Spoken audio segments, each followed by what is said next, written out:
It's another edition of the Trading Tips video newsletter, teaching you how to become a successful trader today. This video newsletter is brought to you by tradingtips.com. Welcome to this edition of the tradingtips.com video newsletter. In this episode, we'll be looking at an actual portfolio crafter stock pick made for the week of May 23rd, 2011. The stock we're looking at is Staples Incorporated, ticker SPLS, the world's leading office products company with fiscal 2011 sales of $24.55 billion. Without further ado, let's take a deeper look at Staples.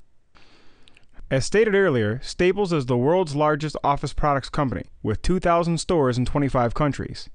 Staples operates in three segments, targeting individual customers, Fortune 1000 companies, and small businesses. It should also be noted that Staples' e-commerce division is also growing, making it the #2 online retailer behind only Amazon.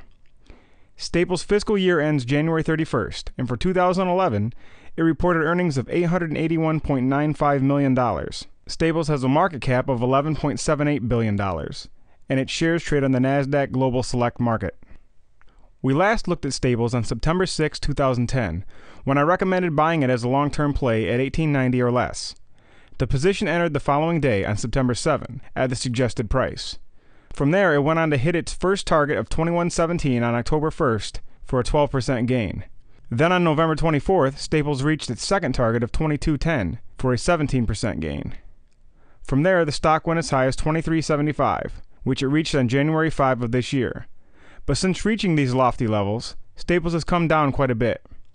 On Friday, it closed at $16.37, down 1.4% for the day, and a staggering 31.1% from its 2011 high. At these prices, however, Staples looks like a tremendous buy once again. Here's a quick look at Staples' chart, dating back a little more than 4 months. You can see how the stock has been sliding, and then last week it had that big sell-off. Technically, this might not look like a strong chart, but I like Staples as a value play. It's oversold and due for a rebound. Staples is a quality company and a quality stock, and it has no business trading under 17. Last week, Staples announced quarterly earnings that were 12.5% worse than expected. Traders probably could have stomached that, but they did not like that management guided the current quarter's projections lower too. As a result, Staples saw its share price fall from a close of $19.65 on May 17 to $16.63 on May 18, a one-day drop of 15.4%. This was a tremendous overreaction in my estimation, and that's why I like Staples as a long-term value play. As it now stands, Staples' money flow index is 14.57, and its Williams percentage R is negative 96.64%. Both of these numbers indicate that it is heavily oversold, and its valuation numbers definitely agree with this thesis. We'll take a look at that on the following slide.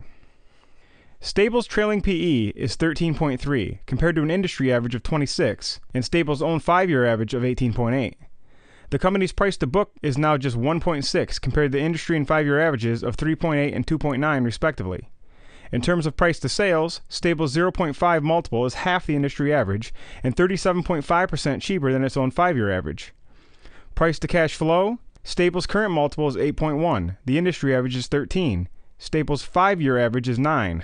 Finally, Staples' ultra-modest forward PE ratio of 9.4 yields a PEG of 0.7, which means it could gain 42.9% and still have the look of a bargain stock. I'm looking to enter Staples at $16.35 or less. My first price target is $18.31. When Staples reaches this point, I'll sell half my position, locking in profits. My second price target is $19.13. When Staples reaches this level, I'll sell what remains of my holdings and close out the position. If the trade should go wrong, I'm using a stop loss of $14.24. Here I've included Staples' 6-month chart, along with Bollinger Bands. Notice that the stock is currently beneath its bottom Bollinger Band. This either means that it is oversold or is beginning a new downtrend. As the sell-off already happened prior to falling beneath the Bollingers, the former is more likely than the latter. Staples is an oversold blue-chip stock, and I like it as a long-term play. We hope you've enjoyed this TradingTips.com video newsletter. Thanks for watching and good trading.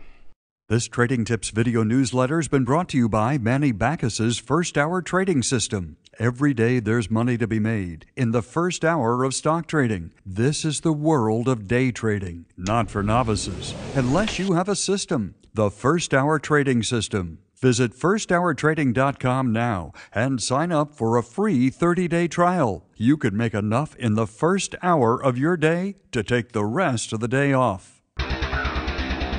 View more Trading Tips videos. Visit tradingtips.com. Sign up for our free video newsletters and become a successful trader today.